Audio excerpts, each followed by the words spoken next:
Naghahanap ba kayo guys ng malinaw na dash camera? Ito, papakilala ko sa inyo yung bagong camera from DDPI N5 Dual. Take note guys, 4K Ultra HD resolution na yan. Napakalinaw. So gaano siya kalinaw? Ito. June 1, ang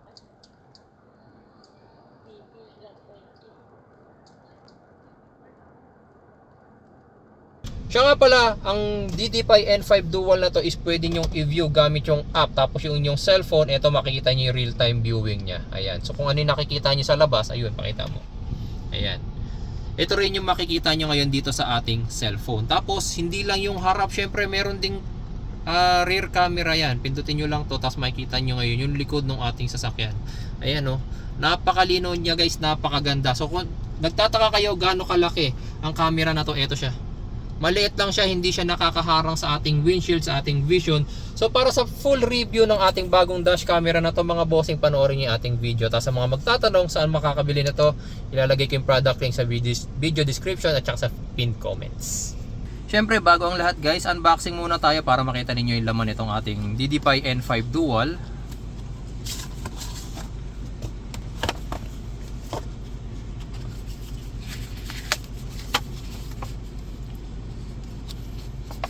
Static film, double adhesive tape, tsaka user guide. Siyempre ito yung ating main camera. Yan. Tapos ito yung kanyang power outlet, tsaka yung plug para sa ating rear camera. Ito yung rear camera natin. Tapos ito yung extended wires papunta dun sa ating power port. Ito yung power plug natin.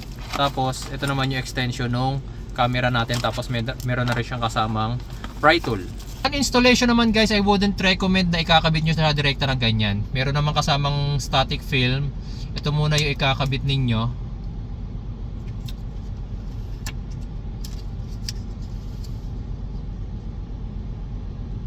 Ayan.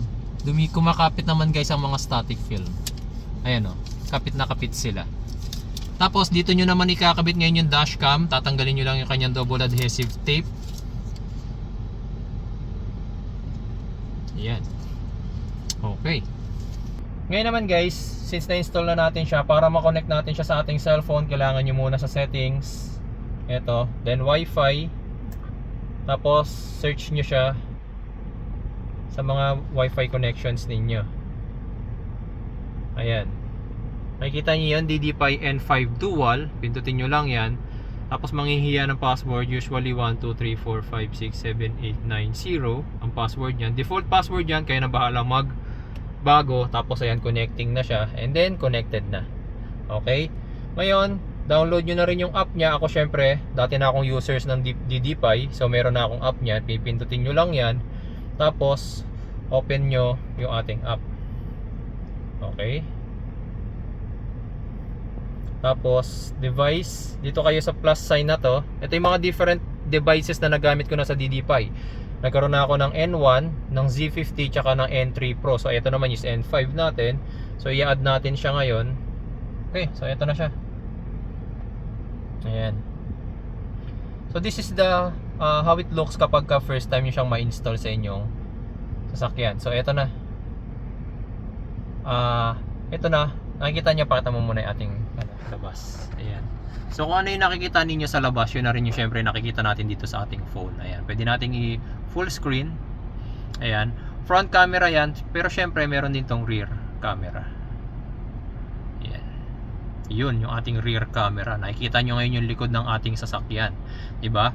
Baka iniisip nyo, hindi yan yung actual view ng rear camera. Buksan ko lang yung ating lift gate. Ayan. Okay.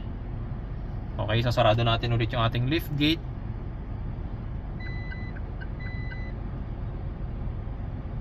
Yan. Okay. So yan yung rear camera, then yung ating front camera. Yan. Tapos ang kagandahan pa rito guys, syempre makikita ninyo, meron din kasing real-time GPS to. Makikita ninyo yung speed natin.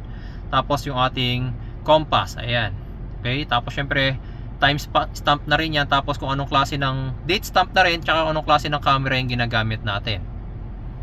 Ito guys yung kuha ng biyahe namin kahapon nung pauwi kami from Bataan going to Manila. Kahit umuulan, makikita ninyo napakalinaw ng kuha. Oh. Kahit yung malayo na pick up na yon, nakikita yung kanyang plate number. Tapos ang kagandahan pa sa kanya, hindi na kailangan ng computer para ma-download nyo or ma-save yung mga videos. Pipindutin nyo lang yung icon na yan, tapos mapupunta na kayo sa lahat ng recorded videos kagaya nyan. Ayan, lahat ng recorded videos nyan. Check nyo lang, tapos kung ano yung kailangan ninyo, madadownload na at masisave na direkta sa inyong gallery. Para na lang guys sa technical specification and basic features niya, eto 4K Ultra HD resolution, dual channel lang nga yan kasi meron tayong front and rear camera. Sa night vision guys, makikita nyo naman napakalinaw ng ating camera kahit madilim na. Built-in eMMC storage, GPS kasi nakita nyo naman meron naman tayong speed, diba? Tapos super capacitor. Tapos ito yung mga additional features kung gusto nyo, optional features na lang to. 24/7 parking mode, AI detection mode, and microwave radar detector. Yan guys, so sa mga gustong umorder nitong bago nating dashcam DD5 N5 Dual, ilalagay ko yung product link sa video description, that's pinned comments mga boss. Salamat po.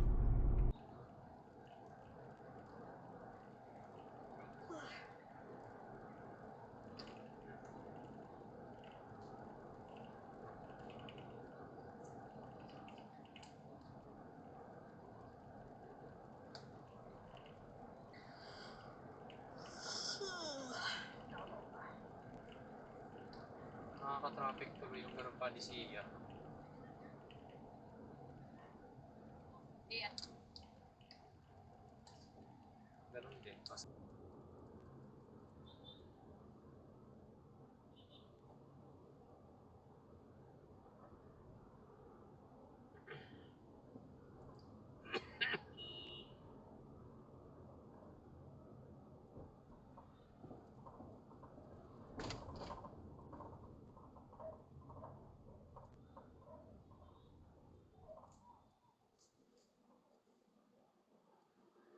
Recognition nila namin. Thursday na. The student exception.